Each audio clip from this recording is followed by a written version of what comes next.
Hello world. So today's video is about my second visit to hell. So a little background, just to let you know what brought it about. So my wife and I, we used to go to this church, and there was a family there, and the father's name was Leo.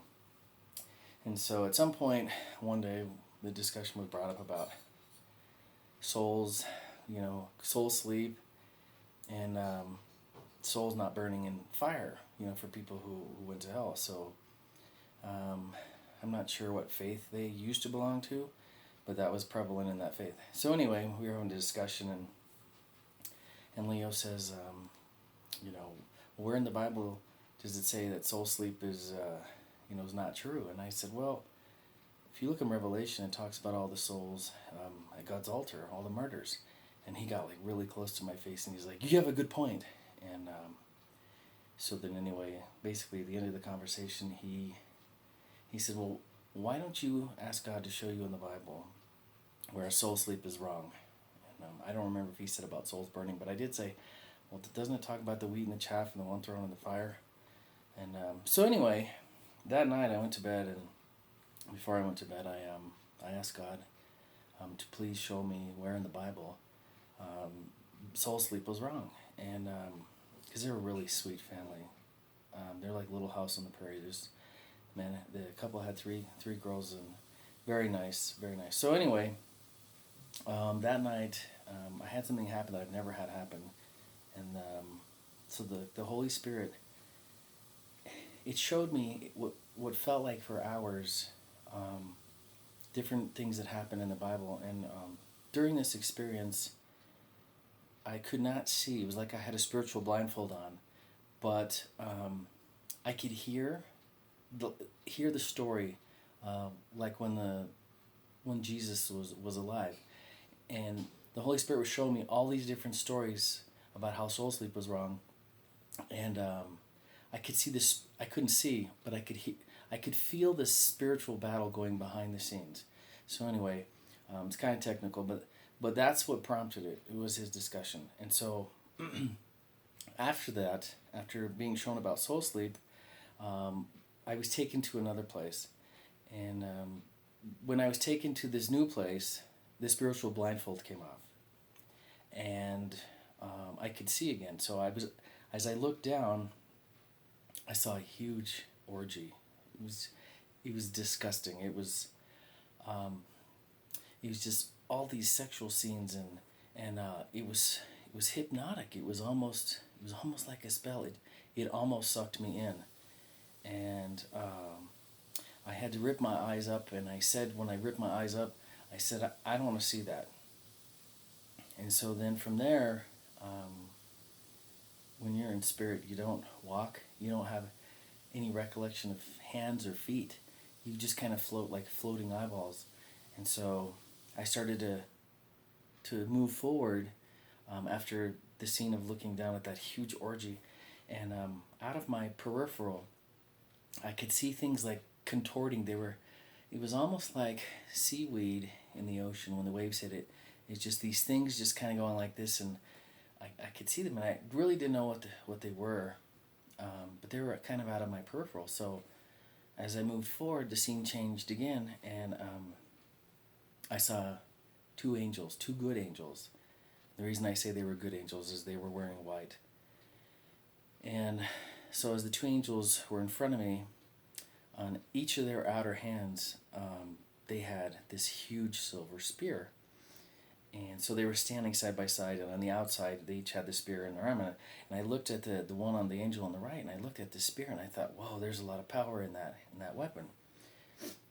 But so what happened between the two good angels, there was a soul. And I can't tell you what a soul looks like, but I just knew there was a soul there.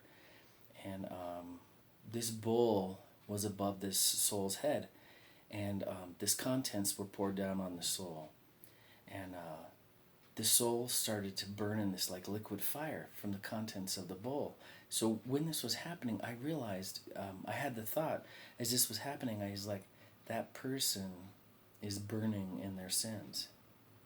And once it was poured on them, they started contorting and writhing in pain. And now I realized what all those things in my peripheral that were like kind of swaying like this, it was souls that were burning.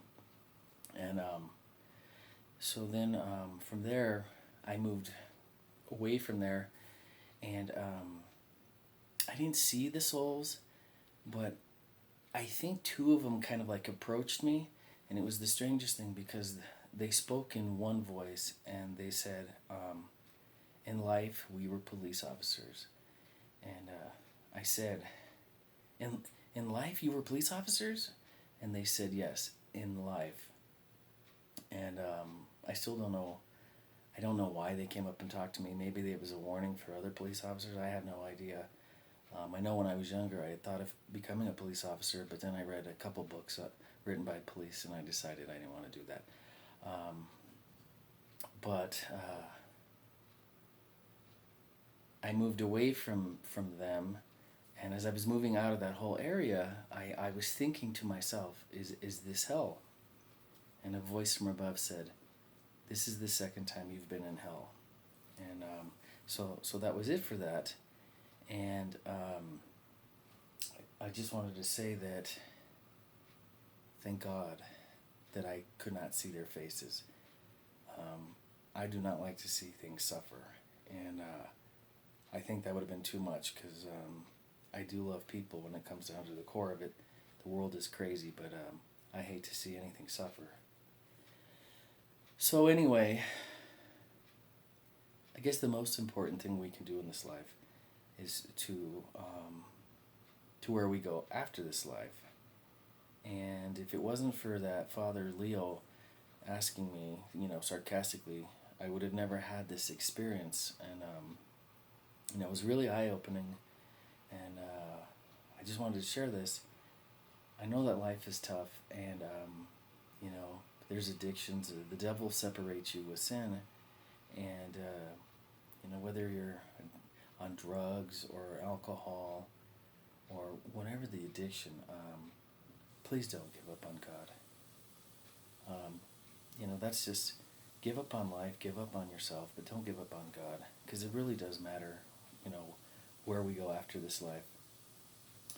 So, God did provide life-giving food, and so, I ask that you take of that food and eat it and hear His words, and let His words be seeds planted deep in the soil of your heart. So for those who are Bible-based, because I do try to research stuff when I have these experiences in the Bible, and I found some interesting things that I want to share with you. So in Ecclesiastes 12:6, it's talking about death, and it says, "Or ever the silver cord be loosed." So the silver cord is what attaches your soul to your body, and once that's cut, there's no coming back. So then the next part, it says, "Or the golden bowl be broken, or the pitcher be broken at the fountain, or the wheel be broken at the cistern." So anyway, it was interesting. I did a research on bowl because I saw the bowl being poured on that soul. And the interesting thing is I think what the verse, when it says, "Or the golden bowl be broken," it's a search. I mean, it's something you can research if you choose. But I believe that whole meaning is you cannot pour new wine into a wineskin. You have to be a new person when you come to God through Christ. So if not, then I think that's why you burn in your own sins. So nextly, I want to talk about Obadiah, and it's Obadiah 1:15, and it says, "For the day of the Lord is near upon all the heathen. As thou hast done, it shall be done unto thee. Thy reward shall return upon thine own head." So I was floored when I found this, because for me it shows proof to what I saw about the bull and everything, and so then another verse. This is the last one, by the way. That I'm going to go over Ezekiel 7:8. It says, "Now will I shortly pour out my fury upon thee, and accomplish thine anger upon thee. And I will judge thee according to thy ways, and will recompense thee for all thine abominations. So I found that was interesting. So I know there's some people that, oh, it's not in the Bible, it's of the devil. So I just wanted you to know that it had that part, and that's all I have to say. And I thank you for listening, and have a great day.